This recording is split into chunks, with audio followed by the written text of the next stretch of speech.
PG had a thirst for knowledge. His areas of special interest were society, politics, history, literature, culture, and art. V.K. Ramachandran described him to me as Kerala's bibliophile.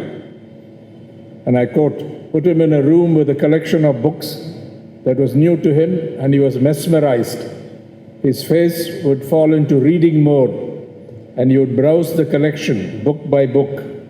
He had an immense curiosity about books and new books and the ideas they sought to convey. This is already reflected in what Sitaram said about his interest in Gramsci. I read that when he introduced this work or spoke about it to Comrade E.M.S. Nambudripad, E.M.S. jokingly chided him for not bringing this to his attention a decade earlier. In fact, I have the book as a Kindle edition for those who are interested in this. It's also available as a Kindle book. PG was also a historian and scholar of Kerala's social transformation, particularly of its enlightenment and renaissance, that is from the late 19th through the 20th centuries. And a special point he made was that the Kerala Renaissance of this modern period differed from the Renaissance that occurred elsewhere, for example, in Bengal, in West Bengal and the whole of Bengal, in this respect, that one of the most oppressed communities at that time, there was mass mobilization and support from that community for the Kerala Renaissance. This distinguished it, according to PG. I read about it in a scholarly paper which became a chapter in a book edited by Jean Dress and Amartya Sen, and I believe PG followed up on it, and I don't know enough about it because it is in Malayalam. He also contributed to the historiography of the Kerala Renaissance. He was a student of folklore and folk culture in Kerala. He's a writer of many books. Comrade Baby told me the other day that they would always tell him they regretted the fact that he didn't convert all his interests and ideas into more books. A popular writer of Marxist interpretations of Indian society and history. But here we come to his contribution as a journalist and editor. I remember many years ago, Comrade E.M.S.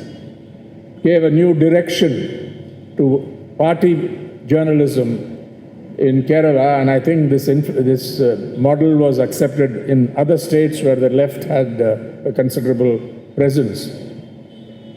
The call was to convert Deshabhimani from what was often dismissed as a party gazette into a comprehensive newspaper that covered everything, that covered all aspects of life these were relevant. It was not just a newspaper that would report or comment on what the CPIM or the left movement was doing or other progressive movements in India. It would cover everything, including sports, entertainment, culture, the arts, and so on. And it is clear that this new direction found the man. And under PG's editorship of Deshabhimani, I know this because I had some interactions on this on previous occasions. Under PG's editorship, which was for a decade and a half, I believe, and under the editorship of his successors, Deshabhimani has successfully transformed itself from what used to be called a party newspaper or a party gazette into a newspaper, of course, committed to the cause of the working class and working people, of course, espousing and giving special attention to the activities, the achievements, the weaknesses and so on of the CPIM and the left movement, but also competing with other general newspapers in that professional space. And I think this was a considerable achievement, which the value of which cannot be possibly underestimated. Comrade Baby asked me to say a few words on on the state of journalism today. We already heard Shashi Kumar's keynote address on this, and we are completely on the same page when it comes to evaluating the journalism of the present. It is clear that there is a need for discovering or rediscovering value in journalism. And let us remind ourselves that we are functioning in a very challenging time when the Hindutva authoritarian regime dominates Indian politics. And as Sitaram mentioned, it's not just a political domination, there's a coalescence of political authoritarianism which often unleashes communal violence, but it's more than just that. The coalescence of that and big business. Never has a political regime in India, even in Indira Gandhi's days, during the emergency, got such strong, solid support from the big business class in India. And that is a feature that has put enormous pressure on independent journalism in India. What is journalism? There are many definitions, but the best one, the most handy working definition, is that it is a democratic craft, or should aspire to be a democratic craft.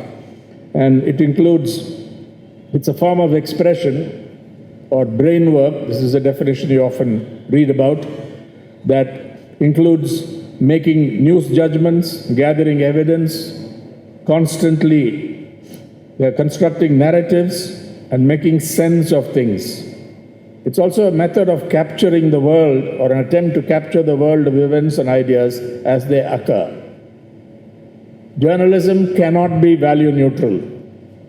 You have this myth of neutrality, sometimes cloaked as objectivity. Journalism always takes sides, whether you recognize it or not. And the idea of objectivity, it goes back to Walter Lippmann in the early 1920s, when Walter Lippmann, along with a co-author, authored a brilliant study of the failure of the New York Times when it came to covering the Bolshevik Revolution. Many times Lenin was declared as dead. And if you go back to that essay, it's a scathing and powerful attack on the kind of journalism that is pure propaganda. And so Walter Lippmann, analyzing the journalism of his day, the highly propagandistic journalism of his day, came to the conclusion that objectivity was not an attribute or a quality of journalism. Objectivity was a method, just like the scientific method, a method of approaching information based on discoverable evidence. It's a method, just as scientists try to discover the truth in a particular field and put it through a test. It's known as falsifiability. That truth or that information or that discovery has to be falsifiable through testing. In the same way, this is an ideal that he put forward. I don't think it was ever achieved in any satisfactory way, but the idea was a method of evaluating what came to hand, verifying, playing the devil's advocate with the evidence, and making sure that you are not taken for a ride.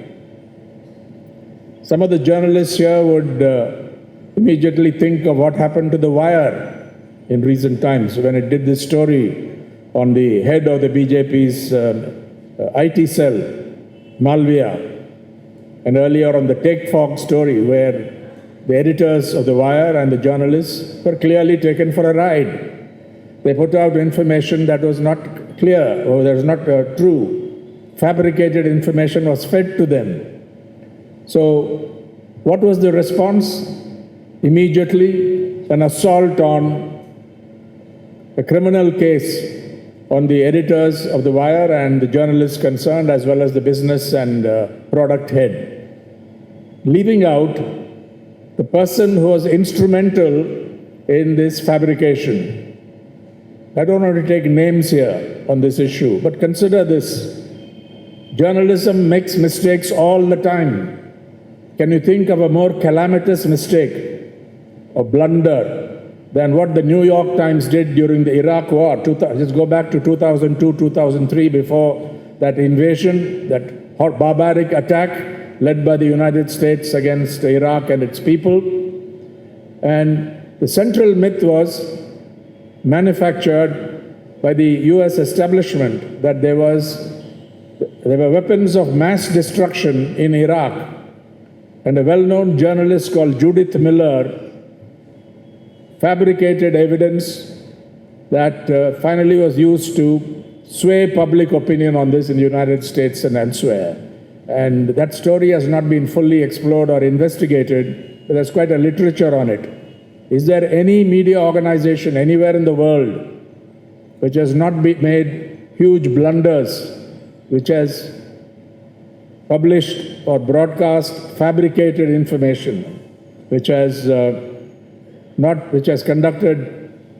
been free from propaganda or feeding false information of the kind that Shashi Kumar referred to when you see the social media, the disinformation that abounds in the social media. And yet, The Wire, although it made an egregious mistake, an extraordinary mistake, blundered. It was a fiasco, you can say, but they did not do it deliberately. At least the people who are being accused in this completely unjust and over-the-top first information report, that is the criminal investigation by the Delhi Special Branch of the Delhi Police. This brings to mind the need to adopt the methodology that Walter Lippmann and many others have advocated for journalists as an ideal. And I think that's very, very important for journalism of the present. Today, journalism, many individual journalists as well as media organizations face serious challenges. There is pressure, there is risk, there is intimidation, there is a threat to their survival, and there are direct physical attacks. We know that according to the Global Media Freedom Index or Press Freedom Index put out by RSF, Reporters Without Borders, India ranks 150 out of 180 countries, countries and territories figuring in this index. And the country file that is appended to that index notes that India is one of the most dangerous places for doing independent journalism in the world. Several journalists have been murdered in connection with their work. Since 2002, the Committee to Protect Journalists has meticulously documented the number of reporters and other journalists, including freelance journalists, who have been killed in every country in the world. And India is always up there along with the countries like Afghanistan, Pakistan, and some of the African countries and some Latin American countries as well. But more significantly, India also figures as a founding and permanent member of the Club of Shame called the Global Impunity Index. What is that index that CPJ puts out? That is the Committee to Protect Journalists. Journalists are killed not in any private dispute, not in some family matter, but in connection with their work, and justice has not been rendered in that case. Not in a single case has it reached the final solution that the accused are either acquitted or convicted. It's partly explained by the law's delays, but a lot of it is cover-up of what has happened. And these are people who are vulnerable and highly defenseless. Let us not be carried away with these claims about India and democracy, and certainly not in the area of media freedom. And this, I think, many journalists have been imprisoned, spending months and even years booked on sedition and anti-terrorism laws or various sections of the Indian Penal Code. It goes back to Thomas Macaulay. And for example, the most notable case perhaps is of Siddique Kappan, who went to investigate an alleged rape and ended up behind, incarcerated for no good reason, other than that he's a Muslim, and other than the fact that he was going to investigate proactively a case of alleged rape and murder as well.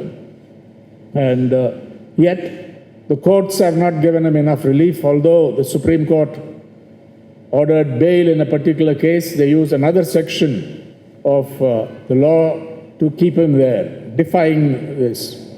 And very often, I think the Chief Justice recently made this point, that the subordinate judiciary is afraid of giving bail, is unwilling to give bail in cases where it is obvious that somebody is being framed or is being punished for his or her views. The other major threat is disinformation, scaled up on the social media. That's what got The Wire into some trouble, because they were investigating a very legitimate issue, the way the social media, through their algorithms and also deliberately privilege certain messages at the expense of others. Meta, for example, or Twitter, which is now with Elon Musk. Disinformation must be distinguished from misinformation. Disinformation is deliberate, it is motivated and scaled up on an industrial scale on social media platforms. And India is among the countries most affected by disinformation. We know that in season, during election season, and out of season as well, because India has the largest number of users of Facebook as well as Instagram among the countries of the world. This is a major threat. Women journalists also face the threat of rape, the threat of assault, the kind of shaming of women, attempted shaming of women that occurs on social media platforms. And often the law doesn't provide timely relief in this respect. This is, during this authoritarian regime, you can't disconnect what is happening in the media space, in the media ecosystem, from what is happening in the larger polity and also in the economy. This is a fact that often eludes journalistic understanding. You don't get it in editorials in newspapers, or certainly not on the propaganda channels that masquerade as news channels. I don't want to name names here, but you'll recognize those channels. Very loud, often spouting falsehood, propaganda, and so on. This is there. Sometimes I'm reminded of a very famous lines written in the 1920s by Humbert Wolff. This can describe or characterize the attitude of major sections of the mainstream Indian media. Not all, but quite significant sections. And the lines by Humbert Wolff refer to the attitude of the British journalist in the 1920s. And I quote, "You cannot hope to bribe or twist, thank God, the British journalist. But seeing what the man will do unbribed, there is no occasion to." This, I think, accurately describes what is happening in India today among significant sections of the established media. Call them what you will: the mainstream media, the professional media, the established media, the legacy media, and so on. I think there is that. We are old enough, I think most of us are old enough here to remember the emergency, the complete censorship that was imposed, and the struggles that were not undertaken within the media organizations against this atrocious demonstration of authoritarianism. And people ask us, is this another emergency? And here I want to come to something positive. I say, no, this is not another emergency. That was short-lived, that's different. This may be longer-lived. But there are large spaces in the Indian media ecosystem where people can express independent and critical views. Some of them have to pay a price for it, but let us not fall into gloom or despair. Particularly young journalists should not do this. Just as Sitaram mentioned, that you can do things positively, you can challenge this, however bleak it may look in a particular point of time. I think the same thing applies to journalism, independent journalists, progressive journalists, journalists who believe in social justice, who want to advance the cause of the working people, the millions who are victims of deprivation, mass deprivation in India. And I think there are these spaces. And if I may advocate something that we do at the Asian College of Journalism, this is what Shashi Kumar, I to some extent, and our faculty at the Asian College of Journalism and in similar places where they exist, try to do among young journalists, teach them about the values of journalism, the principles involved, the method that people like Walter Lippmann advocated, and above all, we come back to the contribution of PG as an organic intellectual, to quote from Sitaram, and as an outstanding writer and journalist. Sometimes he pushed it to the limits, we know that sometimes he pushed it to the limits of what his political movement thought was appropriate, but he always stayed within that. He remained loyal to the revolutionary movement, to the party that he contributed so well to, and he is a special case, I think, of an organic intellectual who contributed in many fields, and were PG, who passed away about a decade ago, alive today, I think he would certainly have reason to be deeply concerned about this. But at the end of the day, I think that he would have been more positive, because this can be fought, this can be resisted, particularly if more young people came out with their views and refused to be silenced, the way Humbert Wolf described the British journalist attitude. So thank you for this honor. I'm happy to accept the citation and the award. As for the cash prize, I will consult with Comrade Baby to see which organization can be the recipient of this. I'll do that, because he's already told me about it. Thank you very much. Thank